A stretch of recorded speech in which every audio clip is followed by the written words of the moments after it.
వరదను అంచనా వేయడంలో, వరద వల్ల ఎఫెక్ట్ అయిన ప్రజల్ని ఆదుకోవడంలో ఈ ప్రభుత్వం అట్టర్ ఫ్లాప్ అయింది. అక్కడ ప్రజలు పడే ఇబ్బందులు, ఆ వరద నీటిలో వాళ్ళు ఎంత ఇబ్బంది పడుతున్నారు, వాళ్ళ అవస్థ చూస్తుంటే చాలా బాధాకరంగా ఉంది.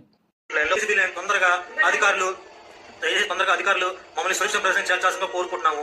ప్లీజ్ అర్థం చేసుకోండి, మమ్మల్ని హెల్ప్ చేయండి, కాపాడండి. Thank you. పేషెంట్లు ఉన్నారన్నా కూడా ఎక్కించుకోవట్లా, మానవత్వం లేదు. ఇదిగోండి ముసలి పేషెంట్లు ఎక్కించుకోమన్నా ఎక్కించుకోవట్లా బోట్లో. ఇంకెందుకండి? ఏం ప్రభుత్వం అండి ఇది? దిక్కుమాల ప్రభుత్వం.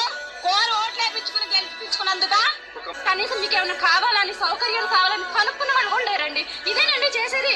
ఏం చేస్తున్నారు? సీఎం గారు వచ్చేసి తిరిగితే సరిపోదండి, పైన తిరిగితే సరిపోదండి, కిందకి రావాలి. ఆయన వచ్చేసి వేలలో తిరిగితే సరిపోదు.